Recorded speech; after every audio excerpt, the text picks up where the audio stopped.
It turns out that a video has just been leaked showing Aloy, the protagonist of Horizon, speaking in real time with a user and answering their questions, as if it were a chat with generative pre-training or any other artificial intelligence.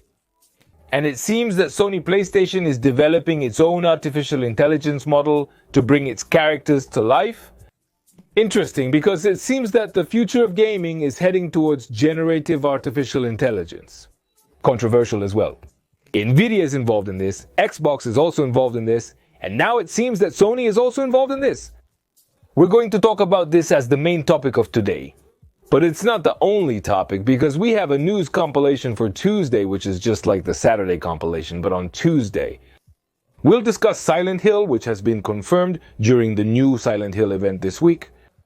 We're going to talk about the Silent Hill movie, about the new titles, about the possible arrival of Silent Hill 2 remake on Xbox. Why not? We're going to talk about Ubisoft, we're going to talk about new titles, about Mario Day, and a lot more news. Get comfortable. Without further ado, let's go.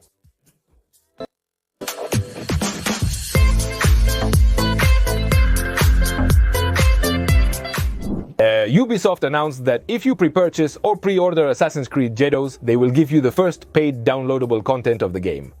A downloadable content called The Claws of Aguaji, which comes as if to liberate a new island within the title's map, which will allow us to play up to 10 extra hours. This downloadable content is paid, but they give it to you for free if you pre-order the game.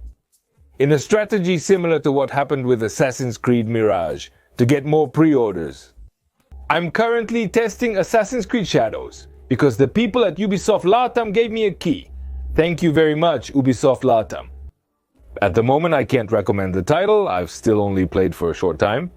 So I can't tell you whether it's worth pre-ordering or not to get a free downloadable content. What I can tell you is that I still recommend it. The same goes for new Ubisoft games. If you can subscribe to Ubisoft Plus Premium for a month, do it for a month, play the game, finish it in a month, and then, when it's cheaper on sale, you buy it, and that's it. It's still my recommendation. When I finish Assassin's Creed Shadows, I'll probably make a video. Yesterday, March 10th, Nintendo announced a few things to celebrate Mario Day, like deals, as is customary. Right now, in the Nintendo Store, you will find all the Mario games on sale. From Mario Maker to Paper Mario, Mario Rabbids, Luigi's Games, Princess Peach, and everything else you can think of from Mario. Right now it's on sale with discounts ranging from 75% to 30%. So, if you were missing any Mario game, now is the time. On the other hand, the LEGO folks announced, in commemoration of Mario Day, a new Mario LEGO kit. With its card and everything. Quite large, by the way, and quite beautiful. What a pity. The price is 1,979 pieces to assemble this Mario and $170, which you need if you really like it and want to buy it. It can already be pre-ordered and will arrive in LEGO stores in May. We already have the roadmap confirmed for the extra launch of Kingdoms Come Deliverance 2. And it comes quite loaded. We will have 3 confirmed DLCs for this game, one in the middle of the year, another at the end of the year, and another at the beginning of 2026. And these 3 DLCs are going to be paid. Obviously, they come to the typical increase the story, bring missions, expand the game's lore and all that. And we are also going to have a free update very soon that will add a barbershop to the game to be able to shave Henry's little beard and change his hairstyle. And it's also going to bring a new difficulty mode and horse races. On the other hand, and continuing with Kingdom Come Deliverance 2, it turns out that the size of the script for Kingdom Come Deliverance 2 was revealed, and all its protagonists. The script for this game is longer than the entire Harry Potter series. Combine all of the Lord of the Rings together and all of the Hunger Games together. It's amazing the amount of dialogue lines this game has. And of course, someone had to write those dialogue lines so that the actors could perform them and put them in the game. Well, that stack of papers you saw are all the lines, they are all the dialogue lines of the game. Incredible. I've spent the last 4 years developing this game, which will be the beginning of a new saga. As you see it, Nate Druckmann commented on a podcast about Naughty Dog's new thing. And he added that the main theme of the game is not ships or space, but religion and faith. In the universe of Intergalactic, a new dominant religion will appear, and the game will be about how religion has deviated from that original prophecy and evolved towards another destiny. In addition, they commented that the game takes place in a very futuristic future, 2,000 years ahead. But what happens in an alternate timeline to ours? Because supposedly up until 1980, the video game world and our world are the same, but after 1980, a temporal deviation begins that gives rise to this new universe. A temporal deviation begins that gives rise to this new universe. It seems that Druckmann is very excited about this new title, and they plan for it to do well and to be a complete saga, perhaps 2 or 3 games. Capcom just announced that they have released a new update and improvement patch for Monster Hunter Wilds. A patch dedicated to fixing some errors that the game had, especially errors when launching the flare, asking for help, which sometimes arrived, sometimes not, and errors that made some NPCs behave strangely or disappear completely from the game. This update is already available on all platforms where you can play the game. Zaum Studio, known for the acclaimed Disco Elysium, has announced its next project, codenamed 4. They created an animated trailer filled with psychedelic visuals, deformed human parts, animals, technology, and cables. Where we didn't understand at all what the game is about. But the drawings are very pretty, of course they are. And since this studio comes from making Disco Elysium, well, what do you want me to say? I fully trust anything they're going to launch. Disco Elysium is a pure and hard role-playing game, in which you have to read a lot, and in which you're going to embody a very down-and-out detective who has to investigate a very murky homicide while dealing with his amnesia and the fact of being a horrible alcoholic. Disco Elysium is a unique title, presenting an adult perspective of its characters. And it's not afraid to delve into controversial topics like substances and other things I can't say here, because YouTube will take down the video. One of the things that makes Disco Elysium unique is the way in which, in quotes, it fights. Since it's not a role-playing game with battles, but it is a role-playing game with battles. I won't explain Disco Elysium since much time has passed and 2019 is already old. If you like classic pure and hard role-playing game, reading a lot and making deep and important decisions, Disco Elysium. If you don't like reading in video games, move along. The 29th of April. Finally, Forza Horizon 5 arrives on PlayStation 5, and it arrives as it could not be otherwise, accompanied by controversy. Because it turns out that if you want to play the title, even if it's offline, on your PlayStation 5, you absolutely need to have a Microsoft account. Oh, a Microsoft account on a PlayStation. Do you realize? Xbox is getting inside you and it's destroying you from within. There are people who are really saying these things on social media, how annoying they become with the accounts, really. Obviously, the comparison here is with Helldivers 2. They say, well, Helldivers 2 asked for the PlayStation account on Steam, and this now, well, asks for the Microsoft account on PlayStation. In both cases, it's equally bad. They should stop messing around with the issue of gathering our information and our data. Just publish the game and that's it, because it's not even something they're giving you for free. You're buying it, stop messing around. Poro, it costs nothing to create an account, and you create the account and play. Of course, it costs nothing, but it still annoys you. It's frustrating when you have to create an account just to pay a bill like the electricity. You think, well, I'm here to pay. Why do I need an account for that? Why do I have to create an account for everything? The worst part is that there are no saved games between PlayStation and PC, because if they justify the account with that, you say, well, okay, the games are saved. It's for that, but no. Anyway, it's still a great game and highly recommended to play. Because Forza Horizon 5 has no competition, but you're going to have to create a Microsoft account if you want to play it on Play. The leaker and insider Bill Bilkon commented that, according to his information, Indiana Jones and the Great Biscuit are going to be released on PlayStation 5 in mid-April, according to Bill Bilkon on April 17th. While this man has leaked a good amount of things with many hits, this time I don't think I'm going to believe him too much. It seems strange to me that Xbox would release Forza Horizon 5 on April 29th. Suddenly they announced that on April 17th, in addition, Indiana Jones. Why would he do everything so close together? Why not do it in May or maybe a little later? I don't know, it sounds strange. Obviously, Indiana Jones and the Great Circle is coming to PlayStation 5. We already know that and it's coming soon. They said it would be in the spring, which ends in June, but for me it's still missing. New record for Hustle Light Studios with Split Fiction, the latest from Joseph Fares, has sold 1 million copies in 48 hours. Something that for any game of any genre is a spectacular figure. The game's criticism continues to be great, people are loving it. For now, I couldn't play it, so I can't tell you what I think of the title or whether I like it or not. I'll review it later. As I mentioned, I am currently playing Assassin's Creed Shadows, so I don't have time right now. But everyone who played it, everyone who tried it, says the same thing. It's super fun and it's great, and it seems that this is reflected in the sales. Mark April 3rd on your calendar, dog, because Verdansk is finally coming back. I care about duty. Yes, since this map was retired, the Call of Duty community hasn't stopped pestering about this map needing to come back, and it's finally returning.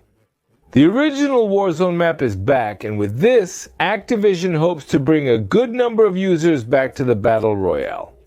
And it's likely to do so, because I'm one of those who's going to start playing again.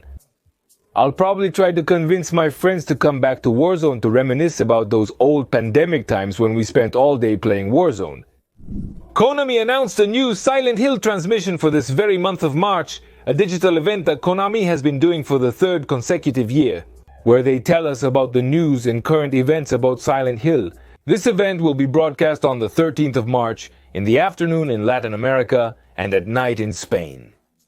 The 13th of March is now Thursday coming up soon, and I will broadcast the event on this channel, so don't worry too much. Then I will post a schedule list, and you will see the event prepared on the channel so we can share it together.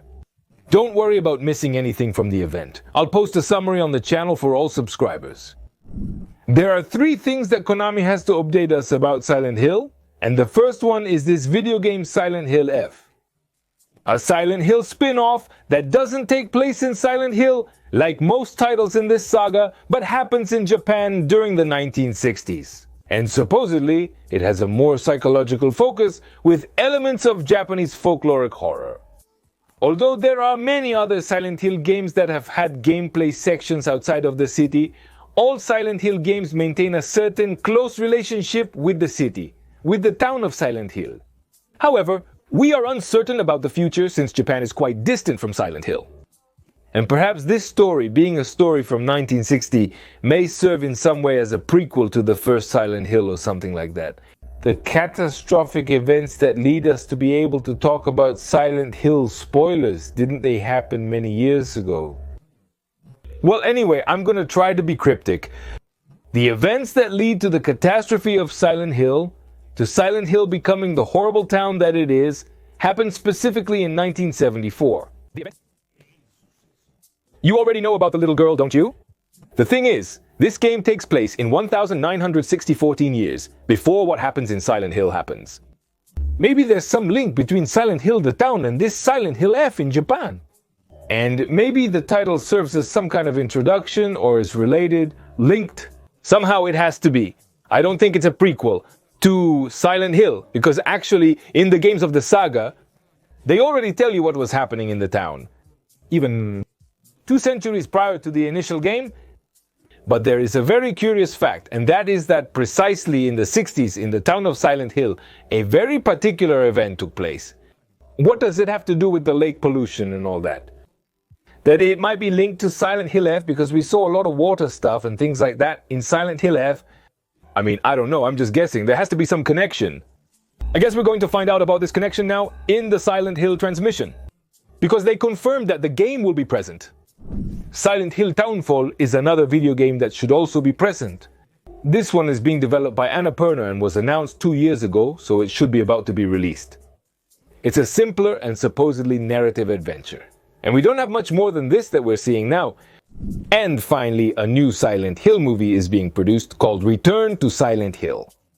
Directed by the same person who directed the 2006 film, which is also due to come out this year, so they have to announce it now. I don't know about tomorrow. And on top of all this, we know that Bloober Team and Konami are working on a new game. This is because Bloober Team confirmed it directly on their blog recently. So maybe they'll announce a new Silent Hill remake? They did so well with Silent Hill 2 Remake that it would be logical for Bloober Team to take on Silent Hill 1 Remake. Or another one. They made a lot of money. They might announce it or something else. Well, Silent Hill 2 remake on Xbox. Let's see, are we on time? Or is it still missing? When was Silent Hill 2 remake announced? Our main topic today is related to artificial intelligence and PlayStation.